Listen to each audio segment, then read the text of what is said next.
Hi price Lord. இன்னைக்கு நம்ம topic words of the mouth, வாயின் வார்த்தை.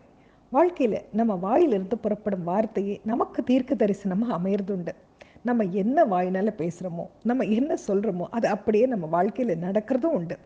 நல்ல வார்த்தைகளை, ஆசீர்வாதமான வார்த்தைகளை பேசினா அது நம்ம வாழ்வில் அப்படியே நிறைவேறும்.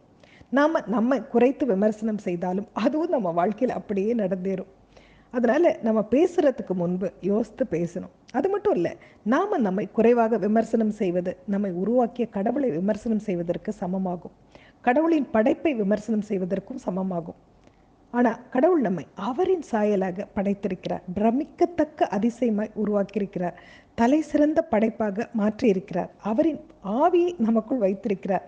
நம்மை புது பிறவியாக மாற்றியிருக்கிறார். நம்ம உணர்ந்தா நம்ம பேசும் வார்த்தையில் கவனம் செலுத்துவோம். இன்றைக்கி அதை பற்றி தான் பார்க்க போகிறோம். அதுக்கு முன்னால் ஒரு குட்டி சம்பவம். கல்லூரியில் 2 மாணவர்கள், ஒருவன் கடவுளை சார்ந்தே வாழ்ந்து வந்தான், மற்றவன் உலக பிரகாரமான காரியத்தை சார்ந்தே வாழ்ந்து வந்தான். கடவுளை சார்ந்து வாழ்ந்தவன் ரட்சிக்கப்பட்டவனாக, கடவுளின் ஆவியை பெற்றவனாக, கடவுளின் விந்து தனக்குள் இருந்ததை உணர்ந்தவனாக, கடவுளின் இரத்தம் தனக்குள் ஓடுவதாக உணர்ந்தவனாக, கடவுளை எப்போதும் தனக்குள் நிறுத்தியவனாக வாழ்ந்து வந்தான். அதனால அவன் வாயிலிருந்து வரும் வார்த்தைகள் ஆசீர்வாதமான வார்த்தைகளாக இருந்தது மட்டும் இல்லாமல் அவன் பிரமிக்கத்தக்க படைப்பாக தான் பார்த்தான். மற்றொருவன் அதற்கு எதிர்மாறாக தன்னை குறைத்து பேசுபவனாக, தன்னை மட்டும் இல்லை அவனை படைத்த இறைவனையும் குறைத்து பேசுவனாக இருந்தான். கடவுள் தன்னை உருவாக்கும் போது உறங்கிவிட்டதாக உணர்ந்தவனாக வாயில் எப்போதும் எதிர்மறையான வார்த்தைகளே பேசிட்டு இருந்தான். தகுதி இல்லாதவன், திறமை இல்லாதவனாகவே அவன் பார்த்தான். 25 வருடங்களுக்கு பிறகு 2 பேரும் சந்திக்கும் வாய்ப்பு கிடைத்தது. கடவுளை பற்றி கொண்டு வாழ்ந்தவன் 25 வயதுக்கு பிறகும் சுறுசுறுப்புடன், உற்சாகத்துடன், ஆரோக்கியத்துடன், ஆசீர்வாதத்துடன், அற்புத உடலுடன், நோயற்ற வாழ்வுடன் இருந்ததையும், மற்றொருவன் அதற்கு மாறாக பலவீனமாக, உற்சாகம் இழந்தவனாக, ஆரோக்கியம் இழந்தவனாக, ஆசீர்வாதம் இழந்தவனாக, பற்பல வியாதிகளிலும் நோய்களிலும் உருமாறி அடையாளமே தெரியாதவனாக இருந்தான். இந்த சம்பவத்திலேருந்து நமக்கு என்ன தெரியுதுன்னா, நீதிமொழிகள் 6:2 சொல்லப்பட்ட வசனம் ஞாபகத்துக்கு வருது இல்லையா? நீ உன் வாய்மொழிகளால் சிக்குண்டாய், உன் வாயின் வார்த்தைகளால் பிடிப்பட்டாய்ன்ற வாசனை ஞாபகத்துக்கு வருது இல்லையா? அது மட்டும் இல்லை, நம்ம வாயின் வார்த்தை தான் கன்னி பொறி.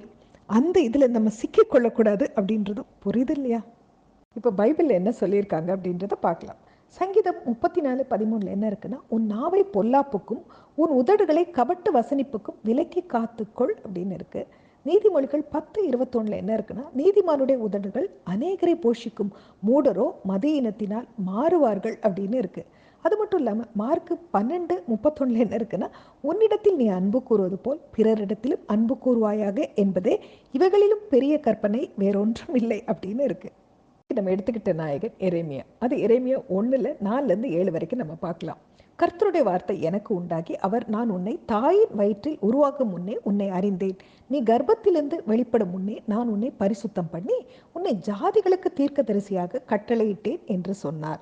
அப்போது நான் கர்த்தராகிய ஆண்டவரே, இதோ நான் பேச அறியேன், சிறு பிள்ளையாய் இருக்கிறேன் என்றேன். ஆனாலும் கர்த்தர், நான் சிறு பிள்ளை என்று நீ சொல்லாதே, நான் உன்னை அனுப்புகிற எல்லாரிடத்திலும் நீ போய் நான் உனக்கு கட்டளை இடுகிறதெல்லாம் நீ பேசுவாயாக அப்படின்னு சொன்ன வசனம் நமக்கு ஞாபகத்துக்கு வருது. இதுலேருந்து நமக்கு என்ன தெரியுதுன்னா, நம்மளும் சில வேளைகளில் சரியில்லை, தகுதி இல்லை, திறமை இல்லைன்னு சொல்லும்போது கர்த்தர் நம்ம பார்த்தோம், நீ சொல்லாதே அப்படின்னு சொல்ல எச்சரிக்கிறார் அப்படின்றது புரியுது. அது மட்டும் இல்லை, சங்கீதக்காரன் 141:3 சொல்லியிருக்க மாதிரி, கர்த்தரே நீர் என் வாய்க்கு காவல் வையணும் நம்மளும் வேண்டணும்னு தோணுது. அது மட்டும் இல்லை, நம்ம என்ன உணர்றோமோ, நம்ம என்ன நினைக்கிறோமோ, நம்ம எப்படி இருக்கிறோமோ அதெல்லாம் சொல்லக்கூடாது. கடவுள் நம்மை குறித்து என்ன சொல்கிறாரோ அதை தான் சொல்லணும் அப்படின்றது புரியுது இல்லையா?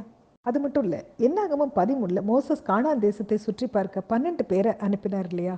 12 பேரில் 10 பேர் நம்ம ஞாபகத்தில் இருக்காங்களா? நம்ம ஞாபகத்தில் இருக்கவங்க 2 பேர், காலேப், யோசுவா மட்டுமே. அதை சுதந்திரித்த, இன்னும் பேசுகிற, இனியும் பேசப்படுகிற நபர்கள். ஏன்னா கானான் தேசத்தை சுதந்திரித்தவங்க அவங்க. மற்றவங்க எல்லாம் எதிர்மறையாக பேசி வனாந்திரத்தில் அழிந்து போன சம்பவம் நமக்கு தெரியும். இந்த சம்பவத்திலேருந்து நமக்கு என்ன தெரியுதுன்னா, நம்ம எதிர்மறையாக பேசினா நமக்கான திட்டத்தை மட்டும் இல்லை, நம்ம எதற்காக உருவாக்கப்பட்டோமோ அந்த ஆசீர்வாதத்தையும் இழந்து போகிறோம் அப்படின்றது புரியுது. எதிர்மறையான எண்ணங்கள் வந்தாலும் அதை வாயினால் அறிக்கை செய்யக்கூடாது அப்படின்றதும் புரியுது இல்லையா? இது எல்லாத்துலேருந்தும் நமக்கு என்ன தெரியுதுன்னா, நம்ம யாராக உருவாக்கப்பட வேண்டும் என்று கடவுள் வகுத்த திட்டத்தை நம் வாயின் வார்த்தைகளால் இழந்து போயிடக்கூடாது அப்படின்றது புரியுது. நம்ம பேசுவதை கடவுள் கவனித்து கேட்கிறார், அதன்படி கட்டளை இடுகிறார்னு உணரும் நம்ம எப்படி பேசணும்? நம்மை குறை உள்ளவர்களாக இருந்தாலும், நன்றி ஆண்டவரே, எல்லையற்ற நிறைவான வருடங்களை எனக்கு கொடுக்க போவதற்கு நன்றி அப்படின்னு சொல்லும்போது கடவுள் தேவதூதர்களுக்கு கட்டளையிடுவார். நம் வாழ்க்கையில் அபரிவிதமான பெருக்கத்தை, மிகுதியை கட்டளையிடுவார். நம் பிள்ளைகள் நம் திட்டத்தின்படி இல்லைனாலும், நன்றி ஆண்டவரே, நானும் என் வீட்டாரும் உம்மையே சேவிப்போம்னு நம்ம வேண்டும் போது கடவுள் சரி, அடிமைத்தன கட்டுகளிலிருந்து பிள்ளைகளை விடுதலை செய்வேன்னு செய்வார். நம்ம நோயில் இருந்தாலும் நன்றி ஆண்டவரே, என்னை குணமாக்கியதற்கு, என்னை முழுமை பெற செய்ததற்கு, வியாதி என் முடிவல்லன்னு என்னை உணர்த்தியதற்கு நன்றின்னு நம்ம சொல்லும்போது குணமாக்குதலையும் கட்டளையிடுவார். நம் வாயின் வார்த்தை எப்படி இருக்கு? நம் விதியை நோக்கி நகர்த்தி செல்லுதா? நம்ம விதியை விட்டு நகர்த்தி செல்லுதா? நம் தடைகளை நீக்குகிறதா? இல்லை அது தடையாக மாறுகிறதா? நமக்கான கானான் தேசம் காத்துக்கிட்டு இருக்கு. நம்ம யோசுவா காலேப் மாதிரி சுதந்திரிக்க போகிறோமா? இல்லை 10 பேர் மாதிரி வனாந்திரத்தில் மடிந்து போக போகிறோமா?